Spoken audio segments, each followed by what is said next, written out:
Salmos 119. Salmos 119.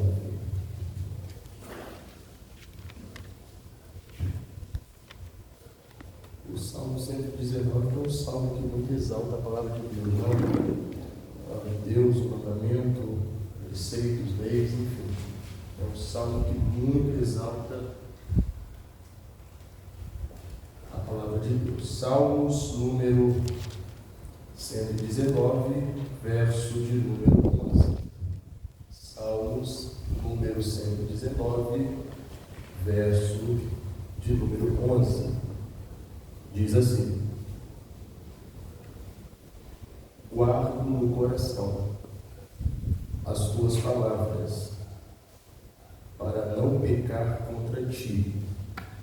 Talvez aí em outra versão está: escondi a tua palavra no meu coração, para não pecar contra ti. Hoje eu estou trabalhando com uma Bíblia versão atualizada, tá bom? De propósito. Geralmente nós trabalhamos aqui com a versão corrigida, né? E é a mais aconselhável, né? Eu sempre aconselho vocês a trabalharmos na sala de aula com uma versão corrigida e abrirmos mão da atualizada. Hoje, de propósito, eu trouxe uma atualizada porque, se acontecer de nós nos depararmos com um texto de mais difícil compreensão, a gente vai usar as duas versões para fazermos uma linha paralela, para nós compreendermos melhor. Perfeito? Então vamos lá. Antes de mais nada, deixa-me apresentar o assunto que nós falamos na ministração passada.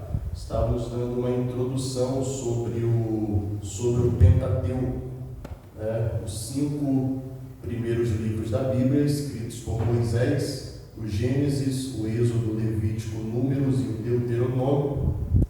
E expliquei sobre o significado da palavra Pentateuco. Para os irmãos que não vieram na aula, nós gravamos a aula passada, jogamos o link no grupo, né? Nosso grupo lá, para os irmãos acompanharem, para os irmãos não ficarem perdidos sobre a ministração.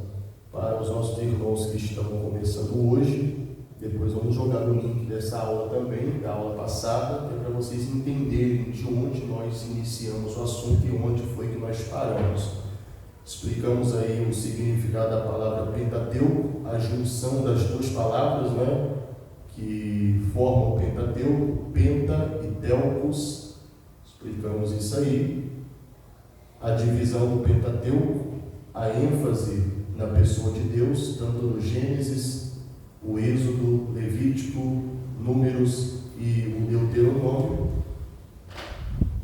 Prosseguimos, falamos a respeito do Código de Hammurabi, né, versus Palavra de Deus. O Código de Hammurabi, que era o Código Civil, né, na época antes dos 10 Mandamentos. Antes dos 10 Mandamentos, o povo não tinha uma lei específica para servir de orientação, né? Tanto no convívio social quanto no convívio religioso. Então não havia uma lei específica para punir o infrator, não havia um código penal. Então criaram-se naquela oportunidade o Código de Hammurabi. Hammurabi, que foi um rei antigo, né, da Babilônia, de Ur dos Caldeus. Antigamente foi um grande homem naquele período, e ele criou esse código por conta própria, e ele talhou esse código numa pedra. Tem até uma pedra aqui atrás, ó. Ele talhou esse código em uma pedra, e através desse código as nações antigas serviam seus deuses e conviviam uns com os outros, né? Expliquei para vocês um pouco do Código de Hammurabi, falando basicamente, nós colocamos o Código de Hammurabi de um lado e os 10 Mandamentos do outro.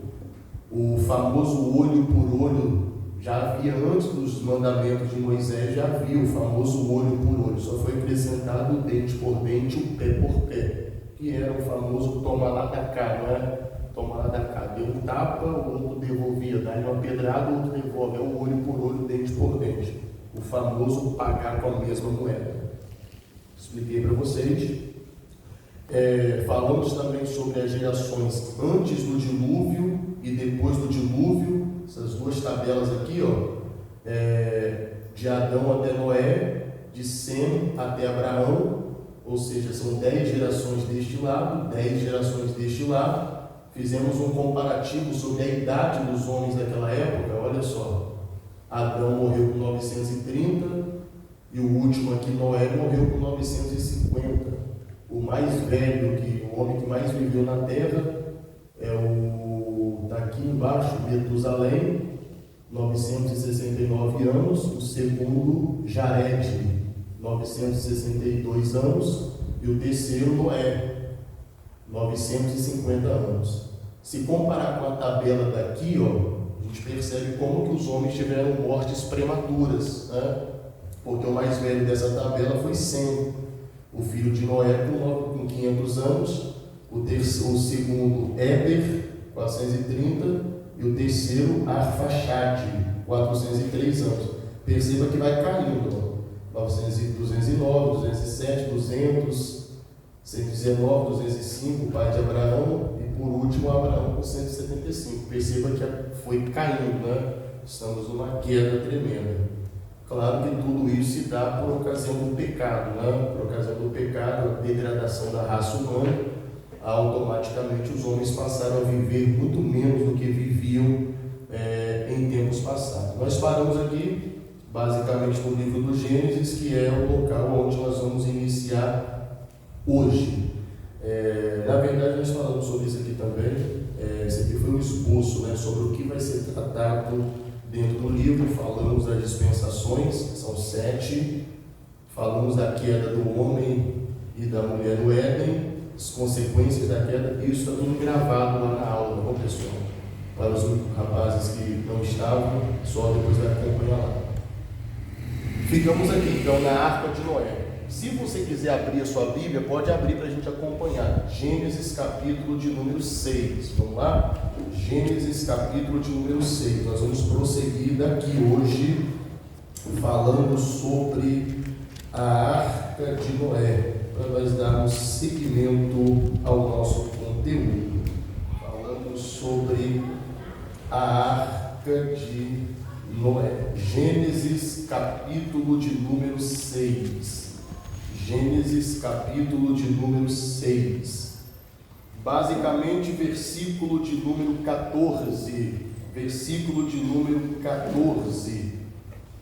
Diz assim: faze uma arca de tábuas de cipreste, nela farás compartimentos, e a calafetarás com betume por dentro e por fora.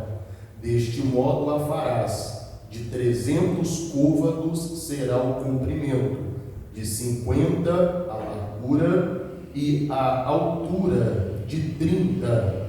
Farás ao seu redor uma abertura de 1 côvado de altura. A porta da arca colocarás lateralmente. Farás pavimentos na arca, um embaixo, um segundo e um terceiro.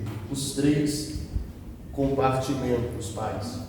Os 3 compartimentos é o que nós vamos ver agora. Preste bastante atenção na tela, por favor.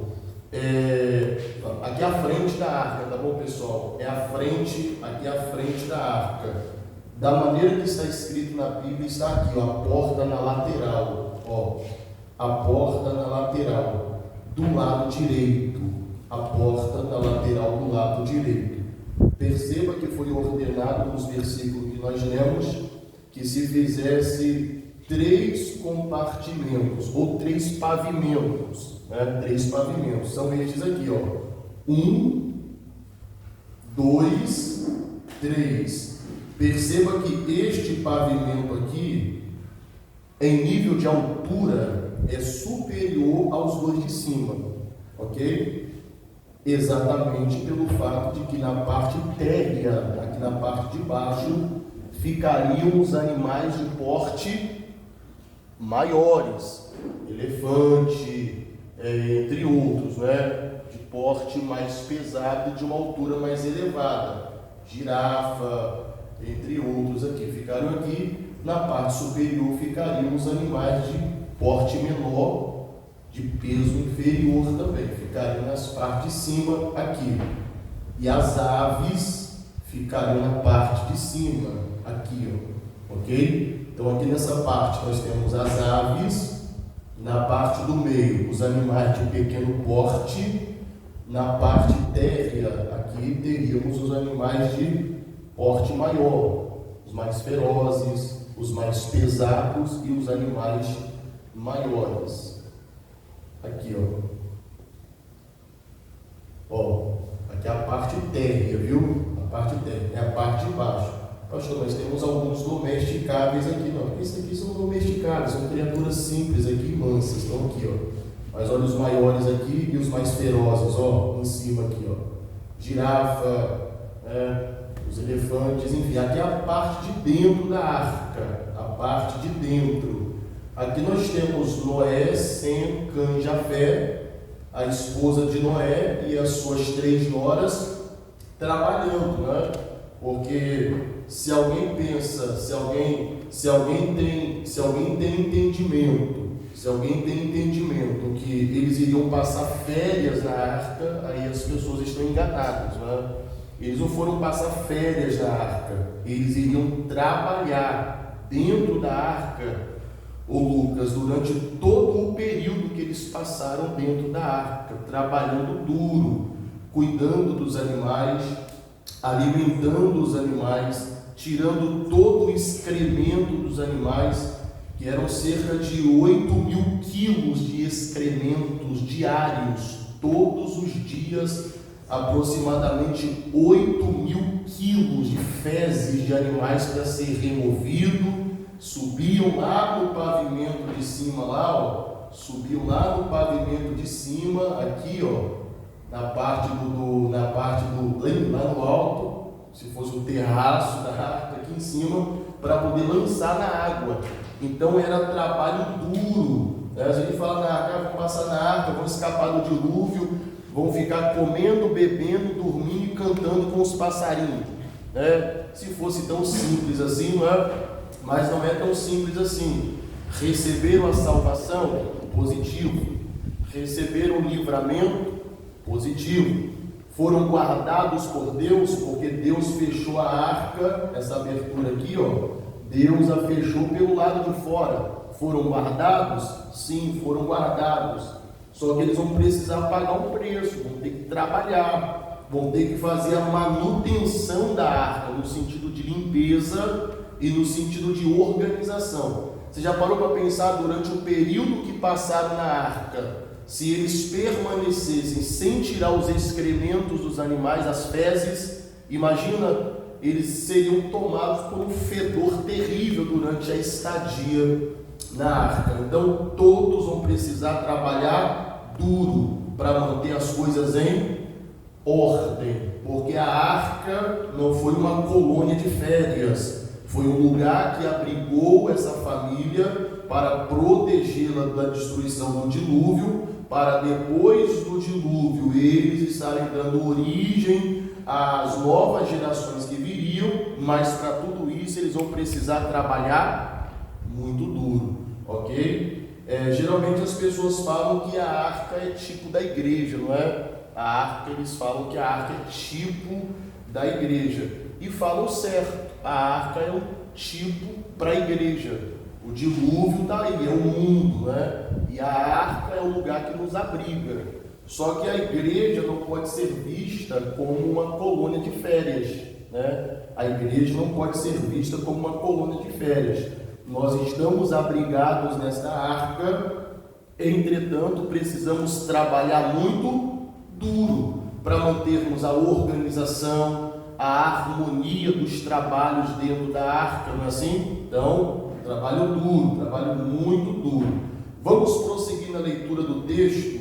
Alguém sabe aqui quanto tempo que eles permaneceram dentro da arca? 10 dias. Quanto tempo? 1 ano e 10 dias? 150 dias? 150 dias seria 5 meses, né?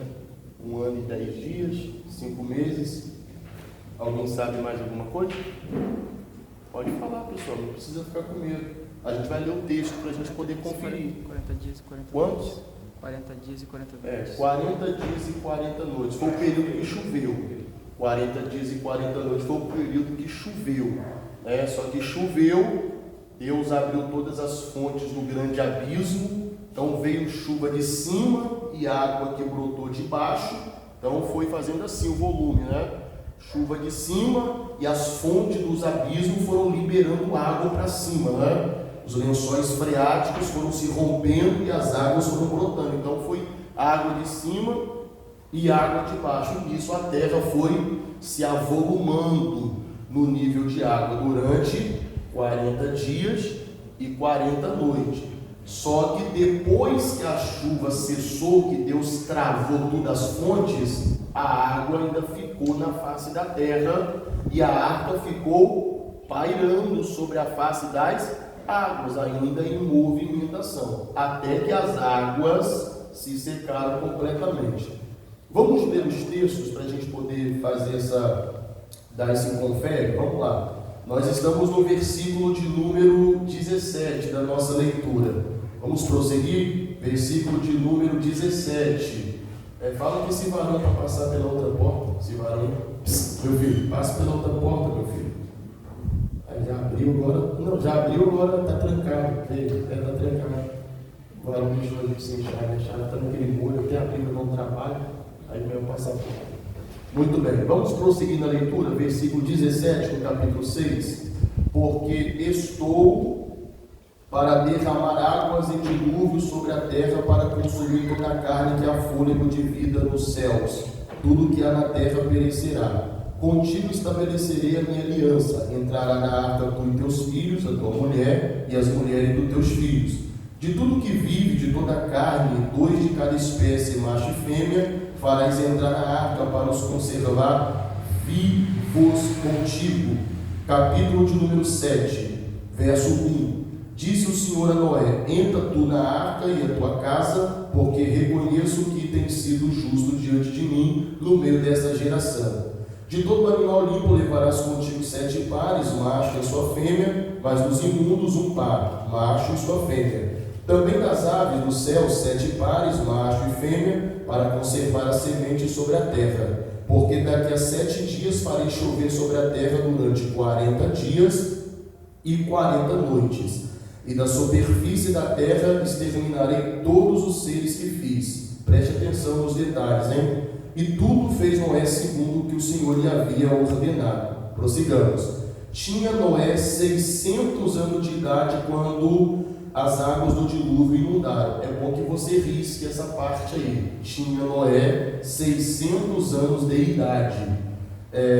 Sempre aconselho aos irmãos a sempre ter uma Bíblia que possa ser riscada, não é? Uma Bíblia que dá para riscar no cantinho. Aí quando você não tem essa Bíblia, você pode ter um caderninho que você pode escrever no canto, viu?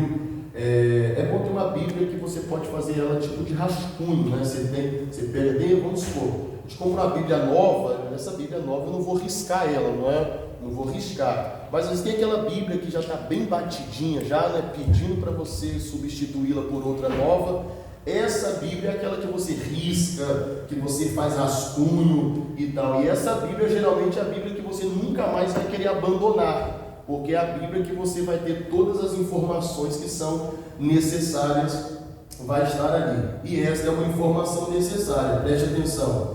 Noé tinha 600 anos de idade quando as águas do dilúvio inundaram a terra. Vamos prosseguir. Por causa das águas do dilúvio, entrou Noé na arca com seus filhos, a mulher e as mulheres dos filhos, dos animais limpos, dos animais imundos, das aves e dos répteis que se arrastam sobre a terra. Entraram Noé na arca de 2 em 2, macho e fêmea, como Deus lhe ordenara. Aconteceu que depois de 7 dias vieram sobre a terra as águas do dilúvio. No ano 600 da vida de Noé, aos 17 dias do segundo mês. É outra informação importante também que você pode riscar. Então Noé entrou na arca no ano 600 da sua vida, aos 17 dias do segundo mês. Nesse dia se romperam todas as fontes do grande abismo e as comportas do céu se abriram. E houve copiosa chuva na terra durante 40 dias e 40 noites. Nesse mesmo dia entraram na arca Noé e seus filhos, Sem, Cã e Jafé, sua mulher e a mulher dos seus filhos.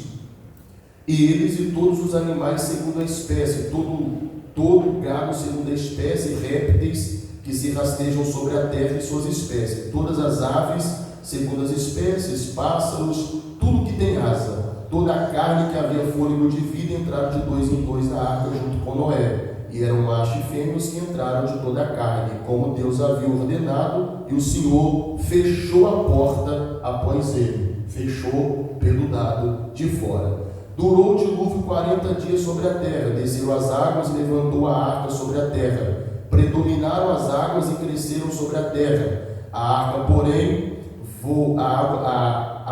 porém, vogava sobre as águas. Prevaleceram as águas excessivamente sobre a terra, cobrindo todos os altos montes que havia debaixo do céu. Todos os montes. É uma informação que é importante aqui, ô Fábio, porque tem pessoas que pensam que o dilúvio foi territorial, ok? Tem pessoas que pensam que o dilúvio foi territorial, só naquele canto, mas o dilúvio foi global, o dilúvio foi universal, o dilúvio cobriu toda a terra. Quando a Bíblia diz toda a terra, ela não está se referindo apenas a uma localidade. Então não foi um dilúvio territorial, foi um dilúvio global, foi universal. Toda a terra foi inundada. Se toda a terra foi inundada, quer dizer que todos os grandes montes do mundo, inclusive aqueles que são considerados os maiores, né, o Monte Everest, todos os altos montes da terra, de modo que não ficou uma ponta de terra sem ter sido totalmente submersa pelas águas do dilúvio. Toda a terra. Vamos prosseguir para chegar onde a gente precisa. Pereceu toda a carne que se movia sobre a terra, tanto ave como animais domésticos, animais selváticos e todos os enxames de criaturas que povoam a terra, e todo homem, tudo que tem fôlego de vida em suas narinas, tudo que havia na terra seca morreu. Assim foram exterminados todos os seres que havia sobre a terra, homem e animal, répteis e aves dos céus foram extintos da terra. Ficou somente Noé e os que com ele entravam na arca. E as águas durante 150 dias predominaram sobre a terra. Quem tinha falado 150 dias? 150, alguém falou 150 dias, foi o senhor, né? 150, as águas predominaram sobre a terra 150 dias, mas não quer dizer que eles saíram da arca em 150 dias, tá bom? Vamos prosseguir. Lembrou Deus de Noé e dos animais selváticos e dos animais domésticos que estavam na arca. Deus fez soprar um vento na terra, baixaram as águas, fecharam-se as fontes do abismo, também as comportas do céu. E a copiosa chuva do céu se deteve, as águas iam-se ecoando continuamente de sobre a terra, e minguaram ao cabo de 150 dias. No dia 17 do 7º mês, a arca repousou sobre as montanhas de Ararat. Ararat é um monte hoje na atual Turquia. Na atual Turquia está localizado hoje este monte, o Monte Ararat. E as águas foram minguando até o 10º mês, em cujo primeiro dia apareceu o cimo dos montes. Ao cabo de 40 dias abriu Noé a janela da arca, soltou o corvo, o qual tendo saído voltou, até que se secaram as águas de sobre a terra. Depois soltou a pomba para ver se as águas teriam minguado da superfície da terra, mas a pomba, não achando onde pousar o pé, tornou-se a ele para a arca, porque as águas cobriam ainda a terra. Não chovia mais, viu? Não tinha mais água, mas as águas ainda não tinham se ecoado completamente, ok? Vamos prosseguir. Noé, estendendo a mão, tomou-a e recolheu consigo na arca. Esperou outros 7 dias, de novo soltou a pomba fora da arca.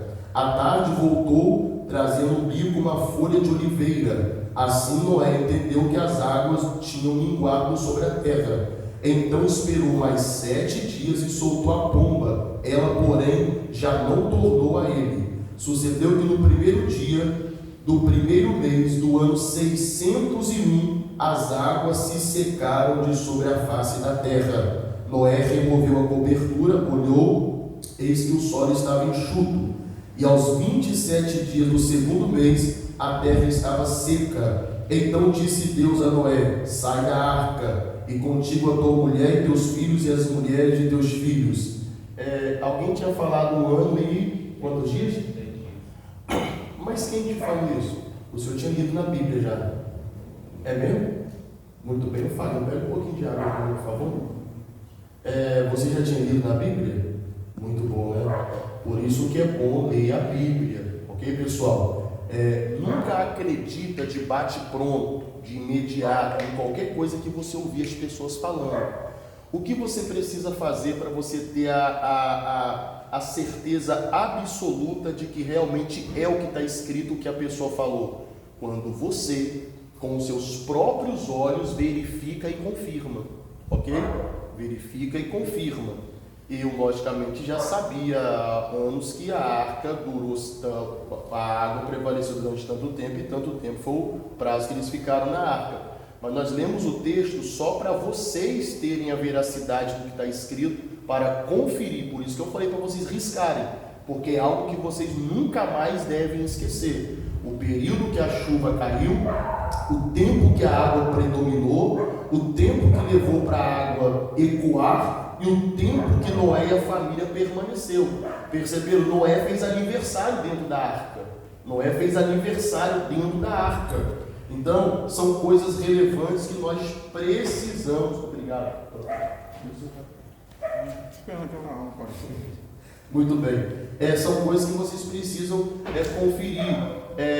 Volta e meia, os irmãos que já estão conosco há mais tempo, às vezes, quando eu fico fazendo perguntas, justamente para isso, para ver a sua certeza, para saber se tu está certo mesmo na afirmação que está sendo proferida. Uma coisa que eu utilizo aqui sempre como testemunho, lá na sala que nós tínhamos no aeroporto, falando sobre os profetas maiores, sobre o Daniel e os 3 rapazes companheiros, o Ananias, o Misael e o Azarias. Estávamos falando sobre a fornalha de fogo, e eu perguntei quantos homens foram lançados na fornalha. Aí os varões falaram 3. Aí eu fui apertando eles: mas você tem certeza que é 3? Quem falou que foi 3? Aí, não, está escrito na Bíblia. Mas aonde está escrito? Tem certeza que está escrito isso mesmo? E os varões foram recuando, até que eles falaram: não, pastor, eu ouvi falar que foi 3. Aí eu falei: tá vendo aí? Você ouviu falar que foram 3, mas vocês não encontraram escrito que foram 3. Aí eu pedi para eles abrirem a Bíblia e eles conferiram que foram 3 verdadeiramente. Mas você viu como que uma apertadinha que foi dada, eles já tremeram na base? Então, quando você verifica o texto e tem a certeza do que está escrito, a pessoa pode apertar você de tudo quanto é jeito. A certeza, ela é absoluta, porque a certeza, ela se torna soberana. Então nós precisamos sempre ter isso aí em atenção. A arca fora feita de madeira, né? Na sua versão talvez está madeira de gofer, não é assim? Confira para mim, por favor, aí. Capítulo 6, versículo de número 14. A minha está escrito de cipreste, a sua está de gofer, viu? Aí você agora entende. Por isso que é importante as duas versões. Tanto gofer como cipreste representam a mesma madeira, como na questão da arca, feita de cetim e outras de acácia. Em algumas podem aparecer madeira de acácia, em outras podem aparecer madeira de cetim. Representam a mesma coisa. Então, seja o cipreste, madeira tábua de cipreste ou tábua de gofer, representam a mesma coisa. O que essa madeira tem de importante para nós? É a durabilidade, é a força e a resistência.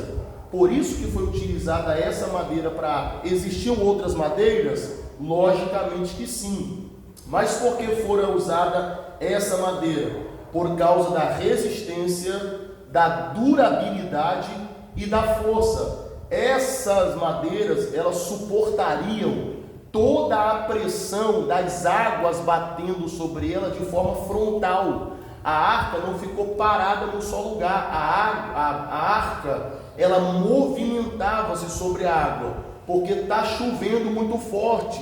São 40 dias e 40 noites de chuva vindo de cima e águas borbulhando dos abismos, minando água na terra. Então a arca, ela vai ficar em pleno movimento. Só que a necessidade de ter sido uma madeira resistente justamente para isso, para que quem estava dentro da arca fosse protegido. E o que foi usado para colar tábua com tábua? Está escrito aí? Foi usado o betume. Para que o betume? O betume, ele tinha duas funções nessa construção. O betume tinha duas funções. A primeira função, colar uma tábua na outra. Colar uma tábua na outra. Colar uma tábua na outra. A função do betume. Segunda função, o betume trabalhava com o elemento de vedação. Ele ligava uma tábua na outra, enquanto liga ele vedava. Para quê? Para a água não penetrar pelas brechas da madeira. Lembremos-nos de que nós estamos falando de um trabalho rústico. Noé não tinha uma madeireira profissional. Noé não tinha os equipamentos que temos hoje, né? Nas oficinas que trabalham com esse tipo de material para fazer a madeira certinha. Deus não fez um abracadabra e apareceu as tábuas cortadas, pastor Nilton, na medida certa para não estar aqui, não é? As tábuas, né? Como um pregador falou há uns anos passados aí nos Gideões Missionários da Última Hora, que Jesus tinha uma casa na beira da praia em Cafarnaum, né? Uma casa que cabia 22 pessoas, né? Os discípulos, e Jesus 13, a mãe e todos os irmãos de Jesus, quase 21 pessoas, uma casa na beira da praia de Cafarnaum que ele teria comprado supostamente depois que José, o seu padrasto, morreu, né, o pai de criação. Ele morreu e quando José morreu, Jesus teria assumido a carpintaria de José. E aí quando alguém queria uma mesa de 6 cadeiras, por exemplo, a pessoa, quantos são os meses de prazo? Aí eu falava, uns 6 meses, ele falava, não, volte amanhã. Aí quando ele virava as costas, fazia assim, aparecia a mesa pronta. Mas Jesus não era mágico. Então assim, são contos fictícios da mente de um pregador que não está muito orientado. Porque você não pode, como? Jesus vai trabalhar com mágica? Deus não faz mágica, pessoal. Não é assim que Deus trabalha, não é? Até porque carpintaria é uma coisa, marcenaria é outra coisa. Ô Giovanni, um carpinteiro na obra faz o quê? O senhor tem experiência, não é? Faz as formas. As formas, as caixas, não é assim? Os carpinteiros da obra. O marceneiro faz o quê? Faz móveis. Então, José não é marceneiro, José é carpinteiro. Então, José não fazia mesa, cadeira, armário, guarda-roupa. O que José fazia? José fazia trabalho de casa, porque naquela época as casas, elas levavam madeira. Para quê? Para que o barro pudesse juntar nas madeiras. Então, ele trabalhava nos estrados de casa, semelhante ali, aquela casa antiga, que tinha aqueles travessões em cima, aquelas coisas bem antigas, né? Então, a pessoa tem que analisar o contexto. Não que o senhor que ministrou não tenha contexto, tem até de sobra. Só que às vezes, para fantasiar uma mensagem, a pessoa acaba falando algo e fazendo a população acreditar em algo que não é coerente com a escritura. Ok, pessoal? Então, só para voltarmos para o texto. Então, as tábuas que Moisés vai usar, é claro que ali está certinho, ali está bonitinho. Mas é claro, é uma imagem ilustrativa que foi tirada da internet, então ela é bonitinha. Só que a realidade não é desse jeito exatamente, a madeira alinhadinha, bonitinha, porque Deus não fez mágica para aparecer. Noé e os seus filhos tiveram que cortar isso à mão livre e trabalhar essas madeiras. Provavelmente essas tábuas teriam aquelas brechas, porque não ligavam perfeitamente, Por isso o betume vai trabalhar para colar uma tábua na outra e para vedar, tapar as brechas, a fim de que as águas que estão lá fora não penetrem a arca e afundem a arca, porque seria um enorme prejuízo afundar a arca depois de tudo que Deus havia falado. Então vejamos, a arca ela é tipo de igreja, né? A arca ela é tipo de igreja. Então, se você estiver pregando, você pode fazer essa analogia, porque ela é coerente com a Escritura. A arca representa a igreja. As tábuas dessa arca podem representar os crentes da igreja. As tábuas podem representar os crentes da igreja, porque são as tábuas e não é a tábua. São as tábuas, são peças. As tábuas podem representar os crentes da igreja. O betume pode representar o Espírito Santo. O betume pode representar o Espírito Santo. Porque o único que tem o poder de ligar um crente ao outro é o Espírito Santo. O único que tem o poder de ligar um crente ao outro é o Espírito Santo. Então o Espírito Santo ele trabalha de duas formas bem específicas. Ele une os crentes um ao outro e ele tapa a brecha da arca para o mundo não penetrar. Porque se o mundo penetrar nessa arca, essa arca afunda. Então o Espírito Santo trabalha unindo as tábuas e tapando as brechas. O Espírito Santo age unindo as tábuas e tapando as brechas. Perceba que com o betume trabalhando, há umas guerras entre os crentes. Imagine se não tivesse o betume trabalhando. Facilmente os crentes iam tirar até arma de fogo e dar tiro na cara um do outro dentro da igreja, não é assim? A guerra era travada. Então o Espírito, ele trabalha unificando, unindo os crentes no mesmo propósito. Enquanto ele cola as tábuas, ele tapa as brechas para o mundo não penetrar e não afundar o projeto de Deus que chamamos de arca. Amém?